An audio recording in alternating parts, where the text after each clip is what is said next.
하나님 아버지의 우리와 가장 가까운 별명을 찾으라면 바로 사랑입니다.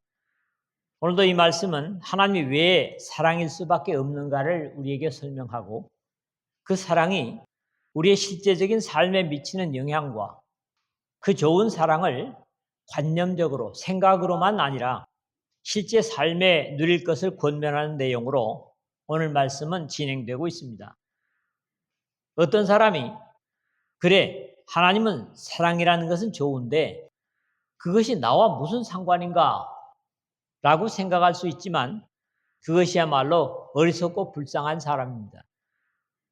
하나님이 우리에게 사랑이라는 사실은 우리와 먼 이야기가 아니라 바로 우리를 위한, 더 가까이는 나를 위한 하나님의 속성이기 때문입니다. 만약에 하나님께서 공의의 속성으로만 우리를 대하신다면 하나님 앞에 설 수 있는 사람은 단 한 사람도 없게 될 것이므로 여전히 하나님과 관련 없는 죄인으로 남을 수밖에 없겠지만 공의의 기준을 충족시킬 수 없는 사람의 형편을 잘 아시는 하나님이시기 때문에 사랑으로 사죄를 이루어 주시고 이제 그 사랑으로 인하여 하나님과의 대화가 가능해진 상황에서 마지막으로 변할 수 없는 하나님의 공의의 다림추를 가지고 사람을 다루게 되신 겁니다. 그런 이유에서 하나님의 사랑으로 인하여 예수 그리스도를 통한 사죄의 은혜를 누리지 못하고 하나님 앞에 정죄당하는 것은 불쌍한 것이고 어리석은 겁니다. 오늘도 넘치는 하나님의 사랑의 은혜를 힘입어서 비록 최종적인 심판이 있다고 해도 사랑 안에 숨어서 하나님의 사랑 안에 숨어서 형벌을 면하고 은혜를 누리는 하나님께서 친히 마련하신 생명의 은총을 넘치도록 누릴 수 있는 이 말씀과 함께하는 여러분 모두 되시기를 주님의 이름으로 축복합니다. 오늘도 세 부분으로 나누겠습니다. 첫 번째로는 14절에서 16절입니다. 이 말씀은 역시 앞에 12절에서부터 계속 연결되어지는 내용으로 우리가 비록 하나님을 뵌 적이 없다고 할지라도 하나님의 사랑을 서로 나누고 있다면 그것은 벌써 하나님께서 우리 안에 거하시는 것이고 성령께서 우리 안에 함께 계심으로 이를 분명히 이해할 수 있다는 말씀을 지난 시간에까지 나눈 바 있습니다. 여기서도 무지한 인생들이 깊은 지식의 경지에 들어감으로 신과 하나가 되고 신과의 진정한 교제가 가능하다고 하는 당시의 영지주의의 거짓된 이론을 바로잡기 위한 믿음의 논리를 증거하고 있다고 이해됩니다. 그리스도 교회의 핵심적 신앙의 진리는 역시 우리 주 예수 그리스도의 구속의 역사가 그 중심입니다. 그럼에도 영지주의의 이론은 이것과는 전혀 반대되는 철학적 이론일 뿐 영적인 생명에는 전혀 가치가 없는 것은 성경이 가르치는 대로 죄인된 사람이 스스로는 어떤 방법이나 대가로도 하나님 앞에 설 수 없기 때문입니다. 이것은 바울의 신앙에서도 다르지 않습니다. 모든 사람이 죄를 범하였음에 하나님의 영광에 이르지 못하더니 로마서 3장 23절에 주장하고 있죠. 아버지가 아들을 세상에 구주로 보내신 것을 우리가 보았고 증언하노니 이제 14절인데 이 말씀은 앞에 9절에서 10절의 말씀으로 되돌아가는 내용입니다. 하나님의 사랑이 우리에게 이렇게 나타난 바 되었으니 하나님이 자기의 독생자를 세상에 보내심은 그로 말미암아 우리를 살리려 하심이라. 9절입니다. 뒷부분에 우리가 보았고 증언하노니는 이 서신을 시작하면서 증거했던 자신들의 경험을 다시 한번 확인하는 내용입니다. 태초부터 있는 생명의 말씀에 관하여는 우리가 들은 바요, 눈으로 본 바요, 자세히 보고 우리 손으로 만진 바라. 이 생명이 나타내신 바 된지라. 이 영원한 생명을 우리가 보았고 증언하여 너희에게 전하노니. 1장 1절에서 2절 상반절입니다. 영지주의자들처럼 뜬구름 잡는 이야기가 아니라 요한을 포함한 사도들이 이를 직접 확인한 것이라는 증거입니다.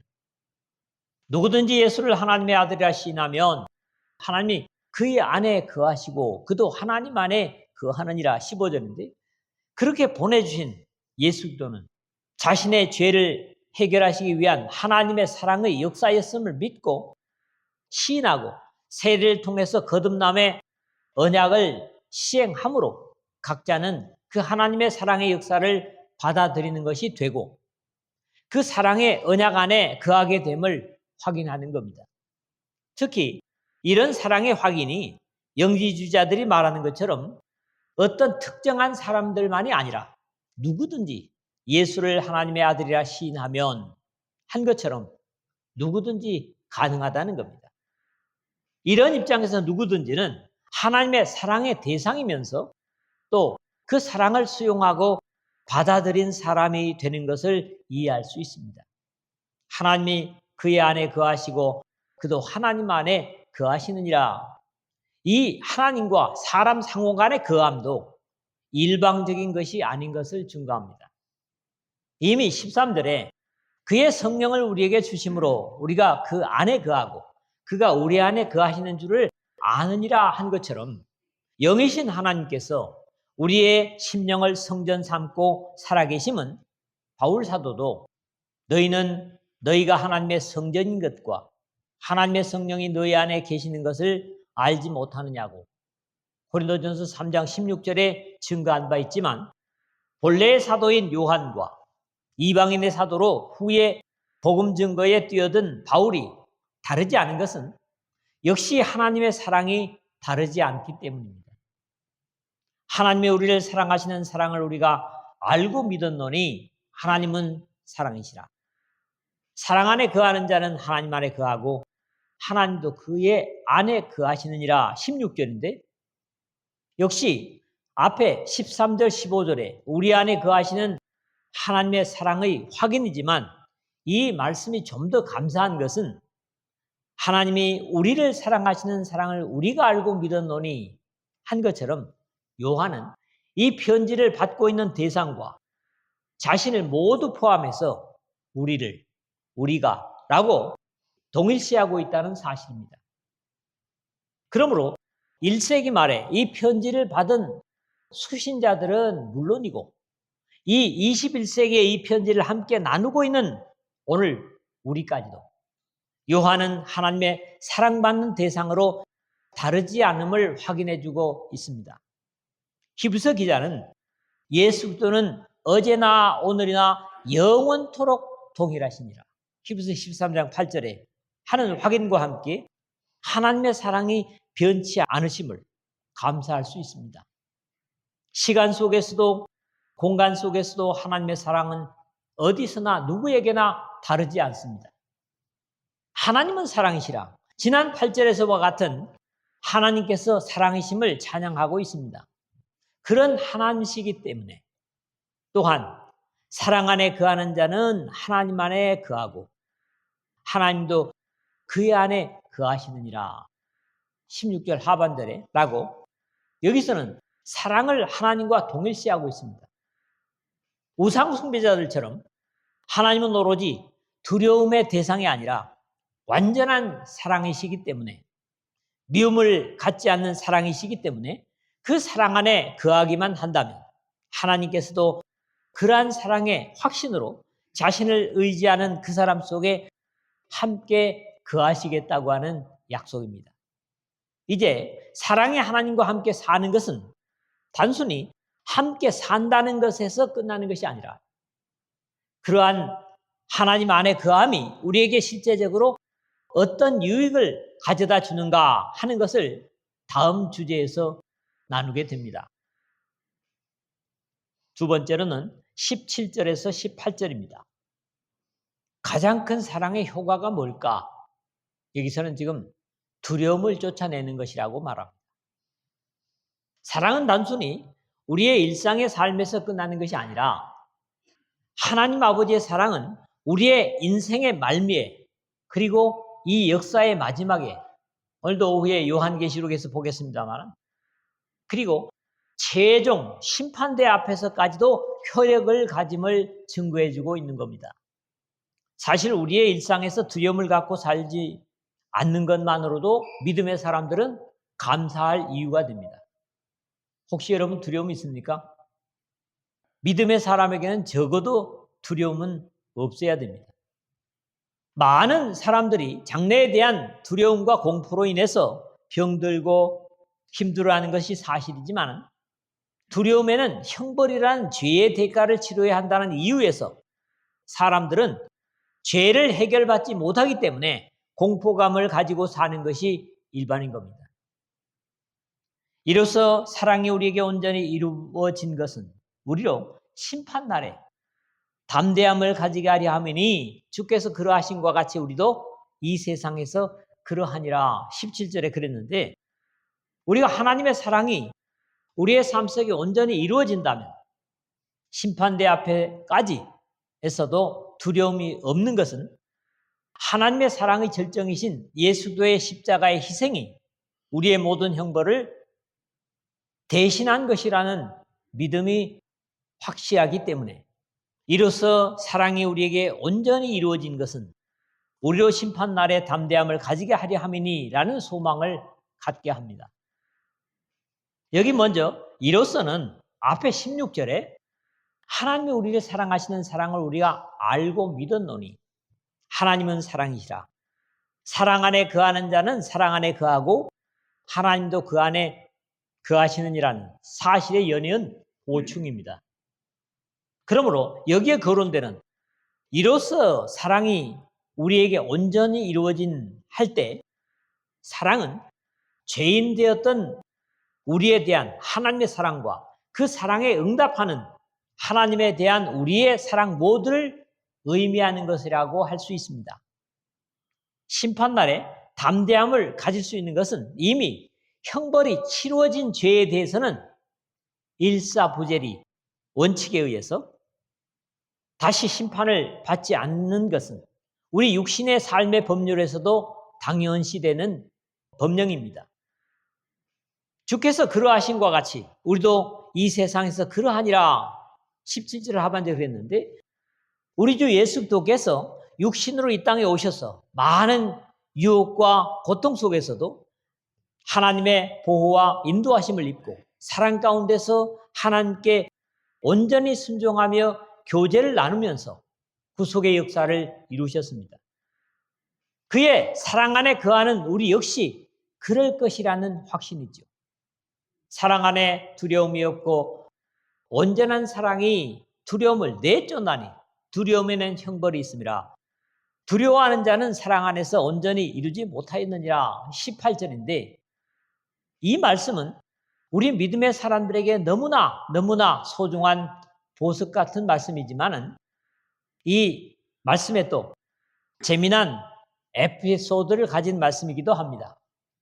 이 말씀이 흔히 결혼하는 신혼부부에게 축복으로 주는 교훈이라서 결혼하는 신혼부부에게 격려와 기쁨을 주기 위해서 이쁘게 생긴 카드에다가 기록해서 전달하기도 합니다. 여러분도 아마 알고 있는 내용이지만 어떤 신앙의 지도자가 자신의 교우 가운데 새로 결혼하는 신부에게 이쁜 카드를 마련하고 그 가운데다가 요일 4장 18절이라고 쓴다는 것이 실수로 이를 빼버리고 요 4장 18절이라고 적어 보냈습니다. 결혼식을 끝내고 신혼여행지에서 자신의 신앙의 지도자가 준 말씀이기 때문에 남편 된 신랑과 함께 요 4장 18절, 요한복음 4장 18절을 찾아보게 되는데 신랑 신부가 둘 다 깜짝 놀라는 일이 생기고 말았습니다. 이유인즉 사랑 안에 두려움이 없고 온전한 사랑의 두려움을 내쫓나니 두려움에는 형벌이 있음이라. 두려워하는 자는 사랑 안에서 온전히 이루지 못하였느니라는 말씀을 요한복음 4장 18절로 보니까 너에게는 남편 5이 있었고 지금 있는 자도 너의 남편이 아니니 너의 말이 참되도다 라는 말씀으로 바뀌었기 때문입니다. 단순히 해프닝이긴 하지만은 한 글자의 말씀 차이가 이렇게 다른 말씀이 되고 만 이야기로 유명합니다. 들어본 적 없습니까? 있을 수 있는 얘기입니다. 사마리아 여인에게 예수님이 하시는 말씀이죠. 이 요한일서가 아니라 사랑 안에 두려움이 없고 온전한 사랑이 두려움을 내쫓나니 18절 상반절에 사람들에게서 두려움을 없애는 것이 무엇임을 가르치는 귀중한 이 세상에서 유일한 말씀입니다. 사람마다 다르기는 하겠지만은 대부분의 사람들은 여러 종류의 두려움을 가지고 있는 것이 사실입니다. 젊은이들은 젊은이들대로, 나이 든 분들은 나이 든 대로 두려움을 가지고 있죠. 장래에 대한 두려움, 환경 변화에 대한 두려움, 질병에 대한 두려움, 가진 것을 잃을 수 있다는 것에 대한 공포, 사람 관계에 대한 두려움 등등 이루 헤아릴 수 없는 공포를 가지고 사는 것이 죄를 가진 사람입니다. 이것은 사람이기 때문에 가질 수 있는 두려움으로 이성 없는 짐승들에게는 이런 공포는 없습니다. 그러나 이 공포를 해결할 수 있는 방법을 성경만이 가장 확실히 제시하는데 그것이 바로 사랑이지만 사람 간의 사랑으로 불가능하고 하나님으로부터만 오는 온전한 사랑이 두려움을 쫓아낸다고 오늘 본문은 가르치고 있습니다. 그러므로 이해는 간단합니다. 두려워한다면 사랑이 온전하지 못한 것이고 참으로 두려움이 없다면 그것은 하나님과의 사랑을 온전히 누리고 있는 사람이라는 논리가 됩니다. 이래도 두려움을 가지겠습니까? 그 이유는 두려움에는 형벌이 있음이라는 말인데 이유 때문인데 여기에 두려움이라는 말은 본래 노예가 주인을 두려워한다는 표현에서 사용된 포보스라는 그리스어입니다.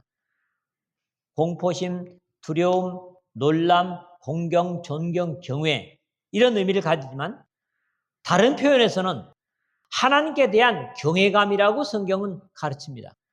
같은 단어가 말이죠. 많은 구절들이 있지만 대조되는 두 곳을 보면 너희는 다시 무서워하는 종의 영을 받지 아니하고 양자의 영을 받았으므로 우리가 아빠 아버지라고 부르짖느니라. 로마서 8장 15절이죠. 여기서는 무서워하는 이란 말이 이 포버스입니다. 그리스도를 경외함으로 피차 복종하라. 에베소서 5장 21절인데 여기도 역시 경외라는 말이 포버스로 같은 단어가 쓰였습니다. 단순하지만 귀중한 진리는 하나님을 경외하는 사람에게는 두려움이 없지만 하나님에 대한 경외감을 갖지 않는 불신의 사람은 모든 것이 두려움의 대상일 뿐이라는 겁니다. 두려워하는 자는 사랑 안에서 온전히 이루지 못하였느니라 하는 18절 하반절의 이 말씀은 바로 앞절인 17절 상반절에 우리에게 온전히 이루어진 하나님 사랑의 반대적인 의미인 겁니다. 하나님의 사랑을 온전히 누리고만 있다면 마지막 심판의 날까지도 두려워하지 않겠지만 여전히 두려워한다면 하나님의 사랑 안에서 온전히 사랑이 이루어졌다고 볼 수 없다는 이야기입니다. 세 번째 마지막으로는 19절에서 21절입니다. 자, 이제 사랑의 권면입니다. 하나님과 사람 사이의 사랑은 온전히 이루어진다면 두려움은 사라지고 다시 오실 주님을 바라며 소망을 가지고 기다릴 수 있을 것인데 그러한 귀중한 삶의 논리가 다만 생각에만 그치지 않고 이 놀랍고 감사한 사랑을 이제는 옆으로 실제적으로 나누며 누릴 것을 당부하고 있습니다. 우리가 사랑하면 그가 먼저 우리를 사랑하셨습니다. 사랑은 상대적인 것이기 때문에 사랑이 사랑되기 위해서는 먼저 사랑을 표현해야 하는데 범죄한 사람은 이것조차도 역시 익숙치 못합니다. 왜냐하면 너무나 미움에 찌들어 있기 때문인 거죠. 이 말씀은 이미 10절에 사랑은 여기 있으니 우리가 하나님을 사랑한 것이 아니요 하나님이 우리를 사랑하사 우리 죄를 속하기 위하여 화목제물로 그 아들을 보내셨음이라고 선포한 바 있습니다. 귀중한 신앙의 이치는 언제나 반복되고 또 요한도 그렇습니다. 우리가 사랑하면 이제 미움 속에 살던 우리가 하나님의 선제적인 사랑으로 먼저 사랑하신 것으로 말미암아 하나님을 사랑하게 된 것이건 또는 사람을 사랑하게 된 것을 막론하고 미움으로 충만했던 우리가 사랑하게 되었다는 것 자체가 자연스러운 것은 아닌 가히 기적이라고 할 수 있을 겁니다. 그가 먼저 우리를 사랑하셨습니다. 우리 믿음의 사람들의 사랑의 출처를 증거합니다. 그리스도인의 사랑하는 삶의 본질은 사랑 그 자체이신 하나님께서 그리스도를 통해서 보여주신 사랑에서 시작되고 그 하나님의 사랑에 대한 응답이 바로 믿음이요 우리의 사랑인 겁니다.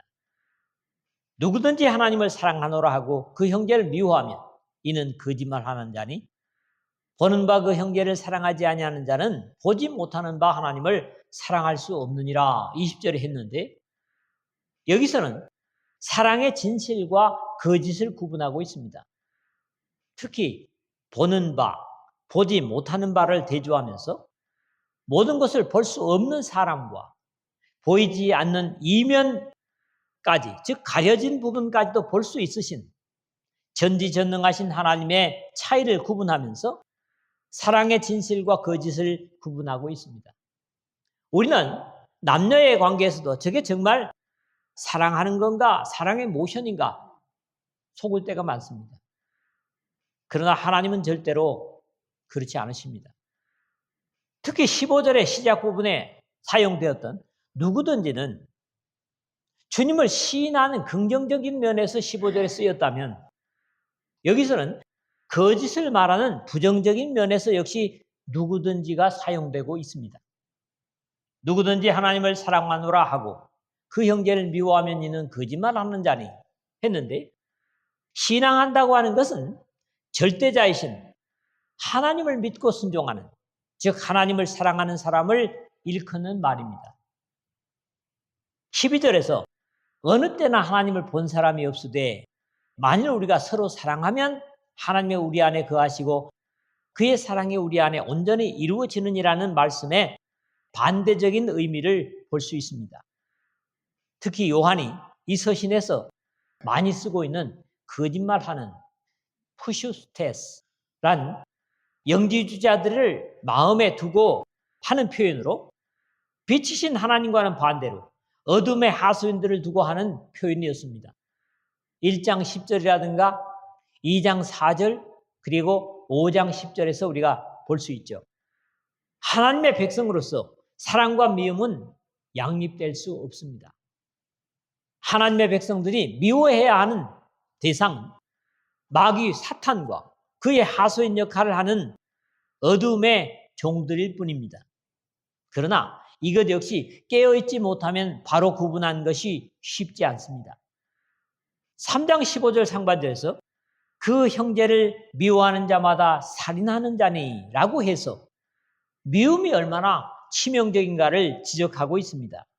보는 바 그 형제를 사랑하지 않는 자는 보지 못하는 바 하나님을 사랑할 수 없느니라 20절 하반절인데 손에 잡히는 보이는 것들에 충실하지 못한다면 볼 수 없는 하나님을 사랑한다고 하는 것은 진실일 수 없는 것은 이미 앞 12절 어느 때나 하나님을 본 사람이 없으되 만일 우리가 서로 사랑하면 하나님이 우리 안에 거하시고 그의 사랑이 우리 안에 온전히 이루어지느니라 해서 하나님을 뵙지 못하지만 그분의 사랑에 의해서 거듭난 지체들을 사랑하는 것으로 사랑은 인정될 수 있다는 겁니다. 하나님의 사랑 입은 성도라면 하나님의 사랑 안에서 다른 사람을 사랑하게 되고 다른 지체들을 사랑함으로 하나님을 사랑하는 것으로 구체적인 사랑이 이루어집니다.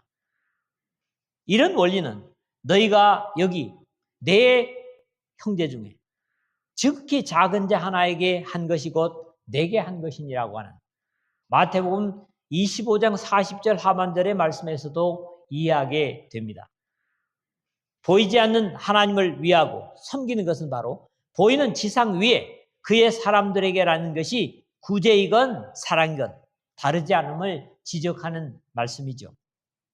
우리가 이 계명을 주께 받았나니 하나님을 사랑하는 자는 또한 그 형제를 사랑할지니라. 이제 마지막 21절에 그랬는데, 요한이 지금까지 실제적인 사랑의 논리를 펼친 것의 결론으로 이해할 수 있겠습니다. 이것이 단순히 요한 사도의 의견이나 권면이 아니라 이 계명을 주께 받았나니 라고 함으로써 하나님이 주신 반드시 순종해야 할 계명이라고 하는데 무게가 있습니다. 요한은 그의 복음서에서 새 계명을 너희에게 주노니 서로 사랑하라. 내가 너희를 사랑한 것 같이 너희도 서로 사랑하라. 요한복음 13장 34절에 권면한 바 있는데, 그와 같이 반드시 순종해야 할 주님께 주신 계명이라고 결론을 우리에게 주고 있는 겁니다. 말씀을 맺습니다.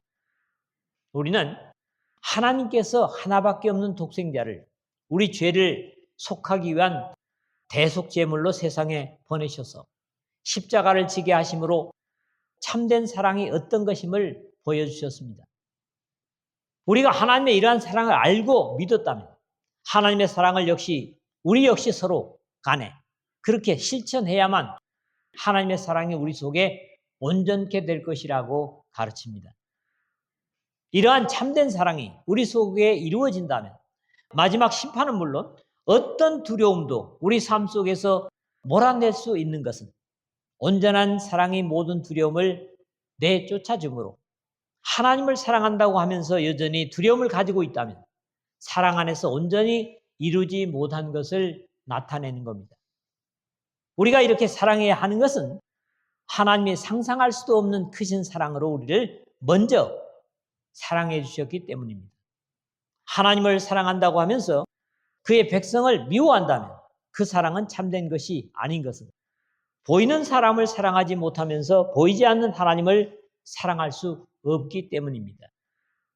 이 계명은 사랑의 결정체이신 예수 그리스도를 통하여 주신 반드시 지켜야 할 계명으로, 하나님을 사랑한다면 당연히 그의 사람들을 사랑할 것이기 때문입니다.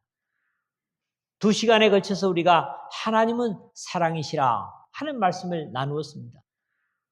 또 여러분들도 별명이 사랑이 되시기를 주님의 이름으로